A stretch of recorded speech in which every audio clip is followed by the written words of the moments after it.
শ্রী রামকৃষ্ণ নাট্যলীলায় প্রতাপচন্দ্র হাজরা, স্বামী বিশ্বনাথানন্দ। হাজরা ঠাকুরকে শিক্ষা দেন, ছোকরাদের জন্য কেন অত ভাবনা। এই কথা শুনে ঠাকুরের চিন্তা হয়। ঠাকুর বলছেন, মায়ের কাছে বলল, মা, হাজরা বলে নরেন্দ্র আর সব ছোকরাদের জন্য আমি অত ভাবি কেন?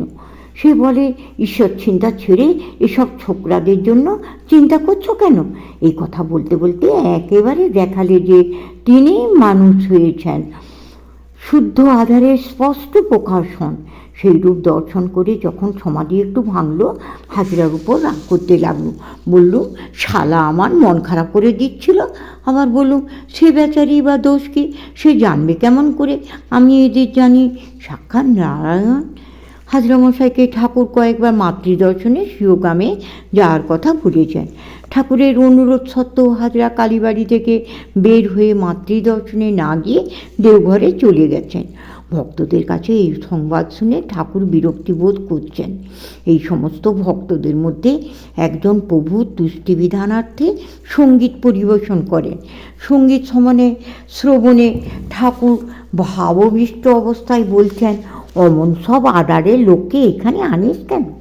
একটু চুপ করিয়া, আমি অত পারবো না।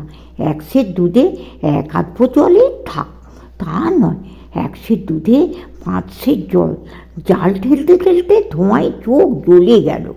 তোর ইচ্ছা হয় তুই দিকে যা, আমি অত জাল ঠেলতে পারবো না। অমন সব লোককে আর আনিস নি। এরপর স্বামী সারদানন্দের অনুভব। কাহাকে লক্ষ্য করিয়া ঠাকুর ওই কথা মাকে বলিতেছেন, তাহার কি দুরদৃষ্ট। এ কথা ভাবিতে ভাবিতে আমরা ভয়ে বিস্ময়ে অভিভূত হইয়া স্থির হইয়া বসিয়া রইলাম। মার সহিত ঐরূপ বিবাদ ঠাকুরের নিত্য উপস্থিত হইত। প্রভুপদে যাঁরা একবার ক্ষণিকের জন্য আশ্রয় নেন, অপার করুণা সিন্ধু ঠাকুর তাঁদের কৃপা থেকে বঞ্চিত করেন না, তাই তিনি পতিত পাবন। লীলা প্রষ্ঠায়ের জন্য হাজরা তাঁর লীলা সহচর, তাই হাজরার মঙ্গল কামনায় সময়ে সময়ে উপদেশও দেন। শ্রী রামকৃষ্ণ হাজরার প্রতি, তুমি যা করছো তা ঠিক, কিন্তু ঠিক ঠিক বসছে না।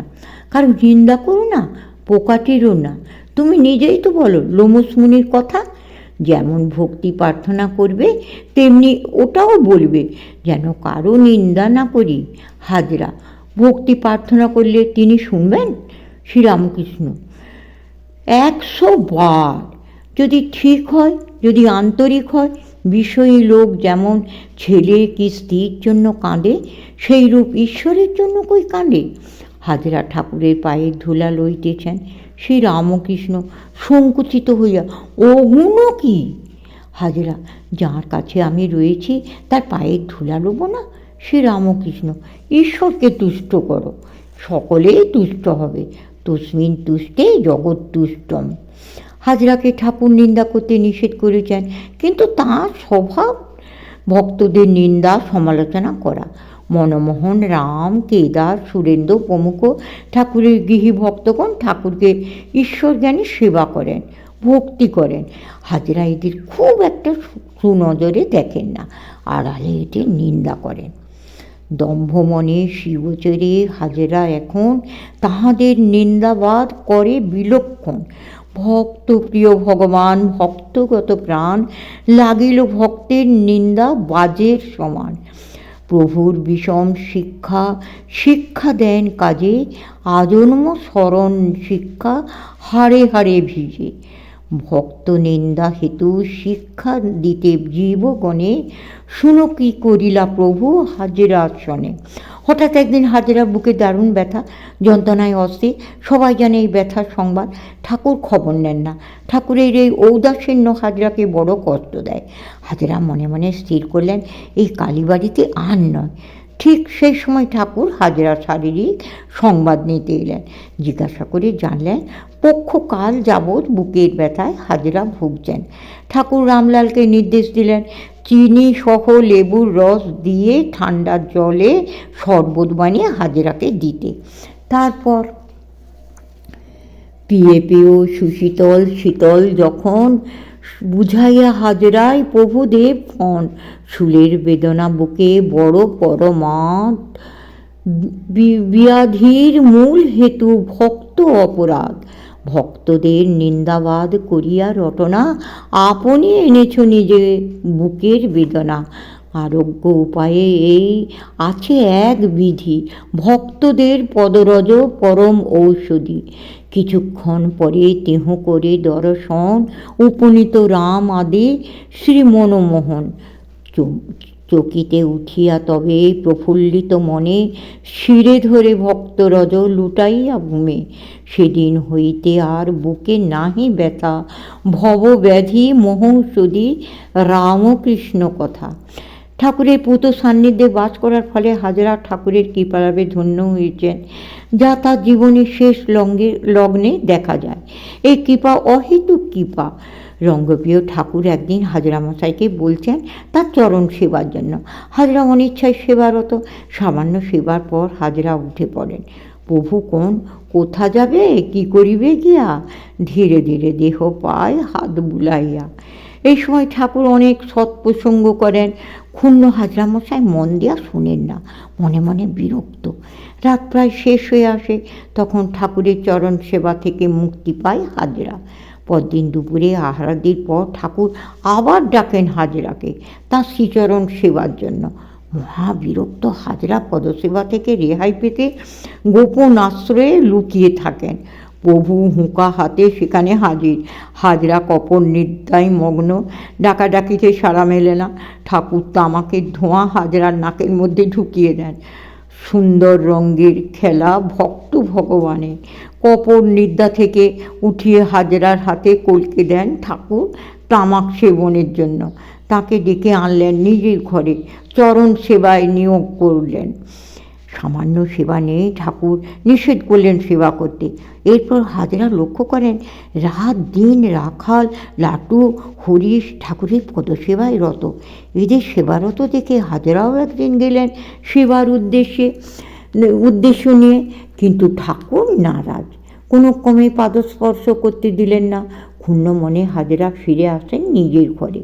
পরদিন স্বেচ্ছায় আবার যান, কিন্তু এবারও সেবার অধিকার লাভ করেন না। হাজরা ভাবেন তিনি পাপী, তাই পুণ্য স্পর্শ থেকে বঞ্চিত হচ্ছেন।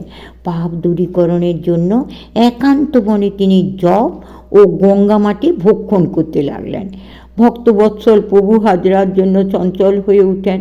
হাজরার জপে সন্তুষ্ট হয়ে তিনি হাজরার শয্যার পাশে হাজির হন। হাজরার নাম ধরে ডাকাডাকি করলেও নিরন্তর জপে মগ্ন থাকেন হাজরা। অভিমানে তিনি বলেন পদসেবা করতে পারবেন না। ঠাকুর অত্যন্ত বিনয়ের সঙ্গে বলেন, বেশি নহে পরশিবে মাত্র একবার। সুভাগ্য হাজরা চাষা মহাপুণ্যধর, ঈশ্বরের সেবা করে খাটের উপর। অতি অল্পক্ষণ মধ্যে কণ গুণমণি, পরিতৃপ্ত সেবায় সন্তুষ্ট এবে আমি। আপন শয্যায় তুমি করহ গমন, হাজরা বলেন নাহি ছাড়িব চরণ। আঁটিয়া চরণ দুটি করে আকর্ষণ, যতই করেন প্রভু তাঁরে নিবারণ। নরলীলা ঈশ্বরের অপূর্ব ভারতী, শুনিলে শ্রীপদে মিলে বিমল ভকতি। হাজরার অবিশ্বাসী মনে তার অহংকার, জীবের স্বভাব সংশয়াত্মক বুদ্ধি।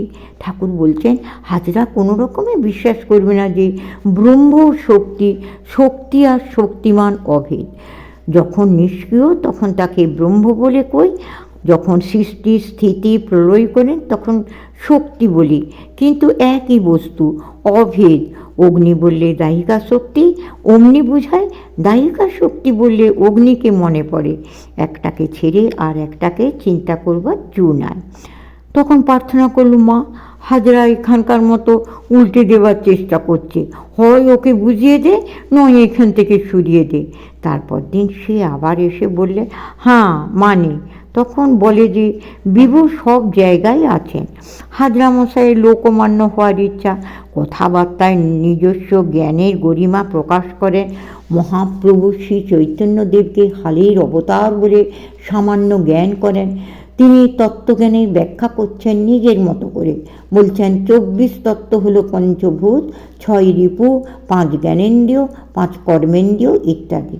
মাস্টারমশাই ঠাকুরকে সহাস্যে বলছেন হাজরামশাই চতুর্বিংশতি তত্ত্বের কথা বলছেন, 6 রিপুকে চতুর্বিংশতি তত্ত্বের মধ্যে এনেছে। ঠাকুর তার উত্তরে আত্মজ্ঞানকেই তত্ত্বজ্ঞান বলে অভিহিত করেন। তত্ত্ব মানে পরমাত্মা, তোমাং জীবাত্মা।